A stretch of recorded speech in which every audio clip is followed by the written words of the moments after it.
Assalamualaikum warahmatullahi wabarakatuh.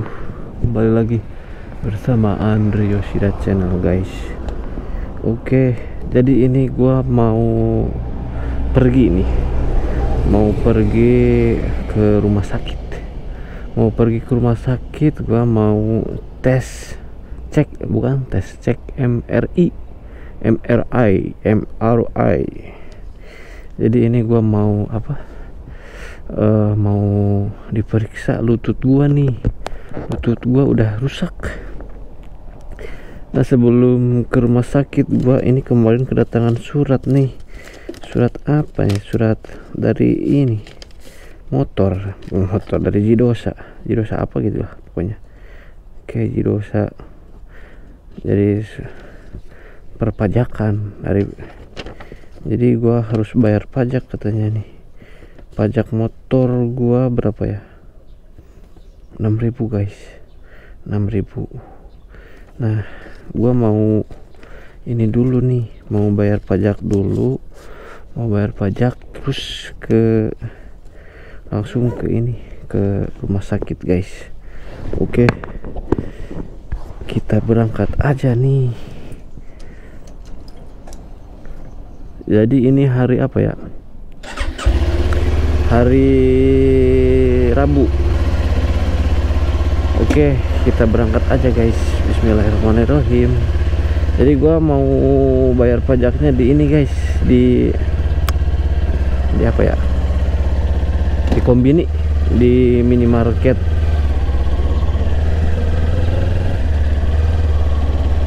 Oke, kita jalan nih.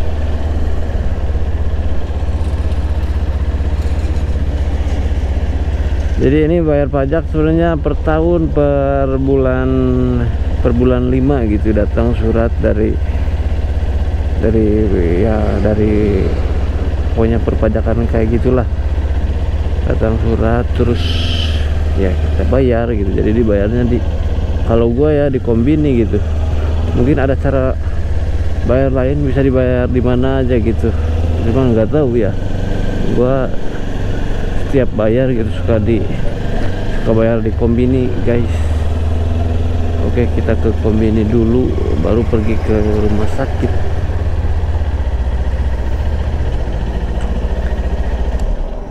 Nah, ini pajak gua, motor gua Ninja 400, pajaknya 6.000 yen gitu. Ninja 400 6.000 yen. 6.000 yen ya 650 ribuan lah kira-kira. Tapi gimana Kak, menurut kalian? Kalau di Indonesia murah nggak pajak motor 400 cc? Kira-kira berapa gitu ya? Kalau yang tahu ya komen aja. Oke lah, gua mau masuk dulu, guys.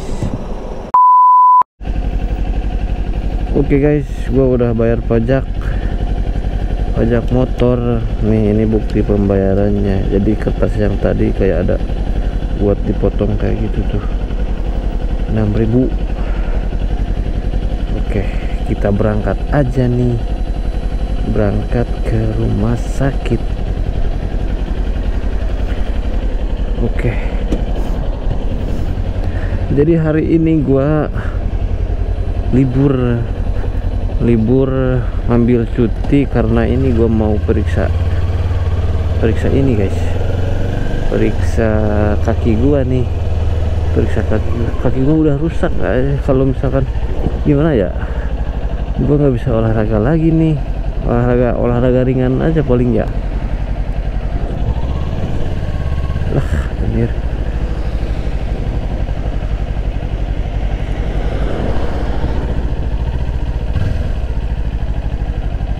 Lama.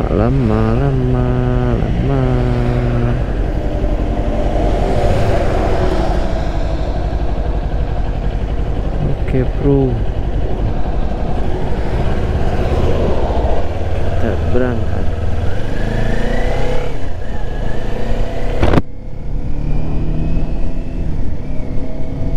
Nah, ini gua tanggal 17 ini periksa, terus hasilnya itu keluarnya seminggu kemudian katanya. Jadi nanti tanggal 23 gua harus ke ini lagi, ke rumah sakit lagi, ngelihat hasilnya gitu. Ngelihat hasilnya gua juga gimana ya, deg-degan kayak gitu. Sebenarnya bisa jalan, cuman gimana ya, salah mendarat dikit aja udah sakit gitu. Jadi kumatan terus gitu guys. Gue juga bingung nih, apa berhenti aja gitu olahraga gitu.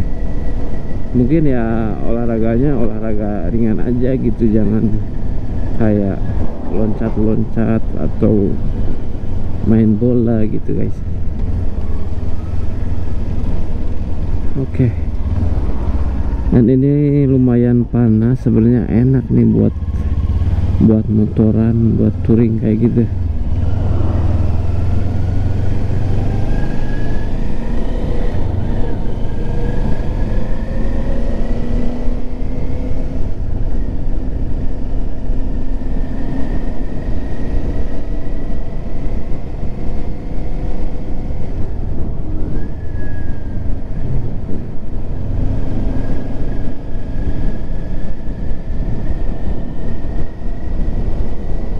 Pokoknya ikuti saja guys ini perjalanannya guys ya. Ini sambil menikmati pemandangan jalannya guys ya.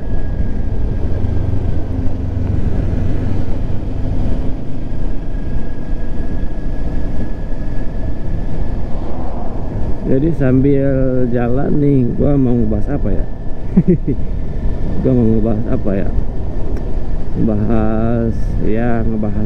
gimana ya?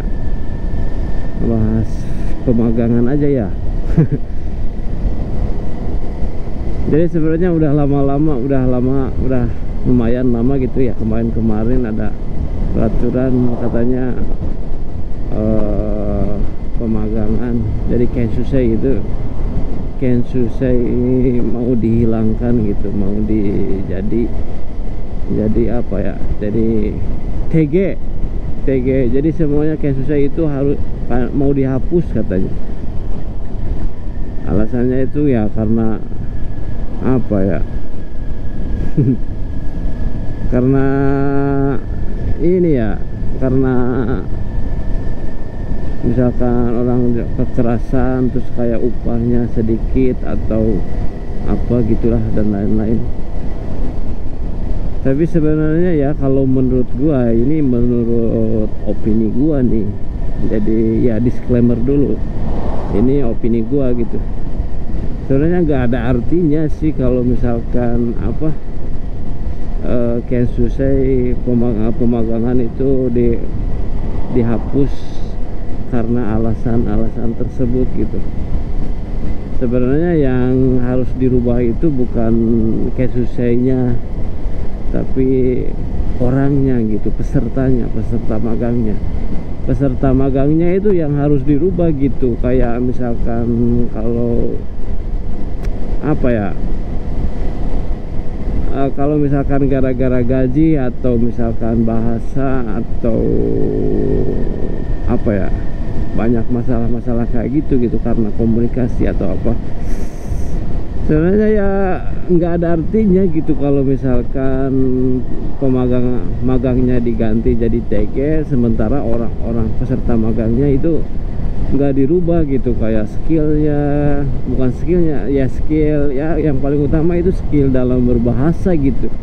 Sebenarnya berbahasa itu yang paling penting, soalnya ya buat dipakai komunikasi juga gitu kan. Sekarang nggak ada artinya gitu kalau misalkan lu nggak bisa komunikasi tapi kerjaan lu bisa gitu tuh, nggak ini gitu. Coba kalau misalkan apa bisa bahasa Jepang lancar gitu bahasa Jepangnya, tapi kerjaan itu nggak bisa. Nah, dengan bisanya bahasa Jepang itu kita ya bisa mendengar penjelasan kayak tata cara, penjelasan bahasa orang Jepang itu gimana nih cara kerjanya, gini gitu. kalau lu bisa bahasa Jepang ya gampang gitu menanggapinya gitu ya, kayak gitu guys. Sebenarnya orang-orangnya aja sih, bukan sistemnya gitu. Makanya gua kurang setuju gitu kalau misalkan kayak LPK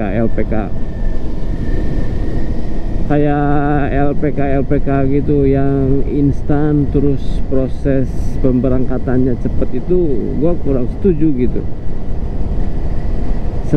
Seharusnya sih harus lebih selektif, terus kayak belajarnya lumayan, minimal 5 bulan gitulah. Lumayan lah 5 bulan itu. Kadang kan ada yang 2 bulan 3 bulan udah berangkat ke Jepang gitu, sementara datang ke Jepang itu bahasanya masih ancur-ancur gitu, kayak gitu sih. Terus ada lagi hal yang nggak gua setuju itu kayak misalkan masalah penyakit nih, masalah penyakit. Harusnya sih harus lebih selektifnya dalam hal itu gitu, kayak masalah penyakit, masalah apa ya, soalnya ada kasus-kasus yang ada di sekitar gua gitu. Ada anak magang yang kesurupan tuh, ada yang punya penyakit kayak bukan ayan sih, apa pokoknya dia suka kayak kesurupan gitu loh, jadi kayak kerasukan atau apa gitu. Sebenarnya kalau punya penyakit kayak gitu itu harusnya harus tahu gitu. Jadi katanya sih di Indonesia juga dulu suka terjadi kayak gitu pas waktu belajar bahasa Jepang, tapi kok diberangkatin gitu. Itu sebenarnya lebih berbahaya lagi gitu, datang ke Jepang terus punya penyakit kayak gitu. Bayangin aja gitu kalau misalkan lagi kerja malam-malam lagi ngoperasiin mesin, terus kejadian kayak gitu lebih bahaya lagi. Terus orang Jepang itu nggak tahu ya, bahwa anak itu punya penyakit kayak gitu. Nah, jadi dia taunya setelah kejadian di sini gitu, dan akhirnya anak itu dipulangin ke Indonesia, padahal di sininya baru beberapa bulan gitu. Ya, kayak gitu ya. Sekarang biaya ke Jepang udah mahal, udah susah gitu, memakan waktu, makan biaya. Sementara iya baru beberapa bulan udah dipulangin lagi ke Indonesia gitu.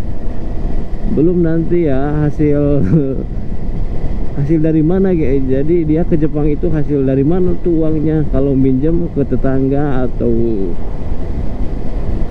ke bank atau apa gitu ya, malah lebih rugi lagi, malah lebih kasihan lagi gitu ya, kayak gitu guys ya.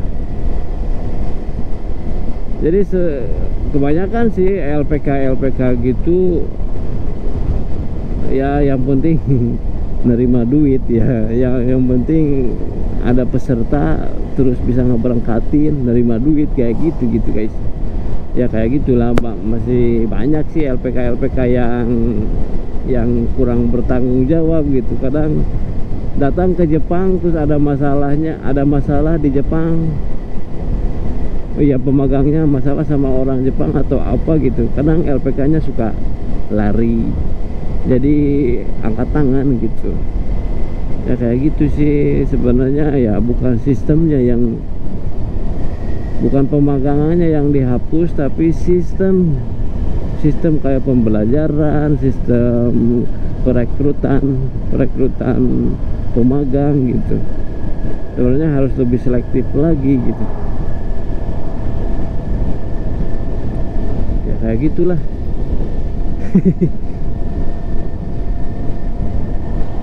Oke, ini masih berapa, 17 menit lagi nih.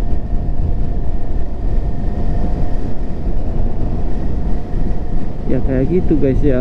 Jadi terus ada kejadian punya penyakit ginjal gitu, datang ke sini udah harus operasi, udah harus kontrol ke rumah sakit, udah harus dioperasi kayak gitu. Karena gimana ya, malah kasihan ke anaknya juga gitu.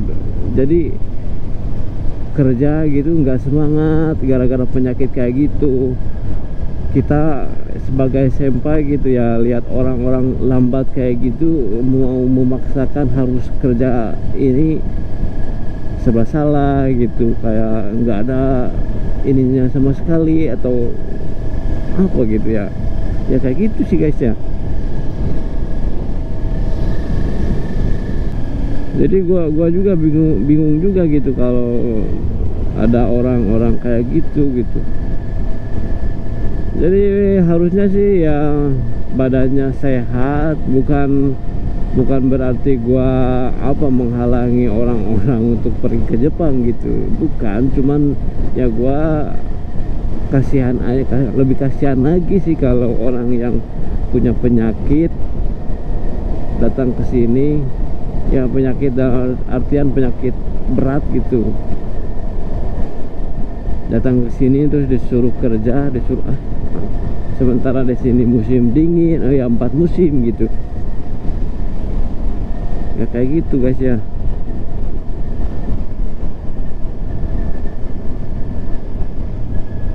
Masih mending gitu ya nemuinnya perusahaan yang bagus atau orang-orangnya yang enak, masih mending gitu. Ini ya kalau misalkan dapatnya perusahaan yang orangnya nggak enak ya, banyak sih kejadian kayak kekerasan, terus kayak ya.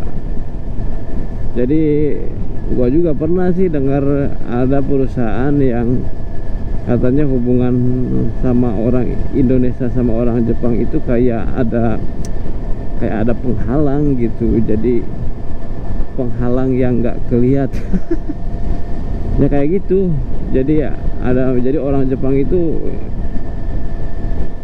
sama orang Jepang itu nggak ramah, nggak ngobrol, nggak apa gitu, kayak gitu. Jadi cuek gitu. Ada teman gua sendiri sih yang cerita gitu, teman gua yang ngalamin ya, kayak gitulah guys ya.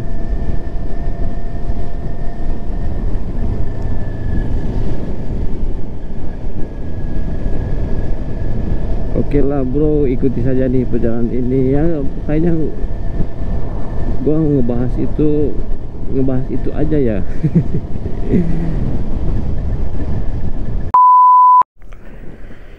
Nah, udah guys, gua udah cek MRI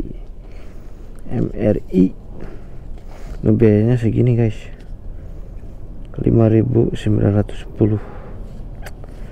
lumayan ya, mahal banget ya. Ini sama aja kayak bayar pajak gua tadi gua bayar pajak 6.000 yen. Sekarang ini bayar ini 5.900, beda 90 yen anjir sama bayar pajak.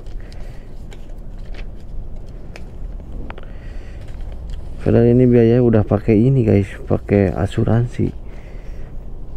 asuransinya cuma berapa persen gitu. Tuh hari ini aja udah keluar duit 1 mang 12.000 yen guys.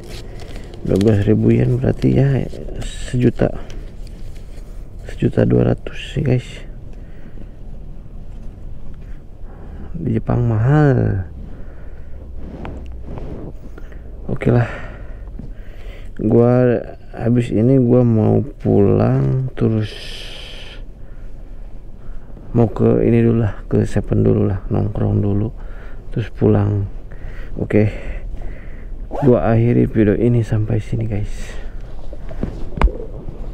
Oh ya, tadi ini guys, dokternya cantik, masih muda. Oke lah, gua akhiri sampai sini aja. Selamat jumpa di video selanjutnya. Oke, bye bye. Assalamualaikum warahmatullahi wabarakatuh.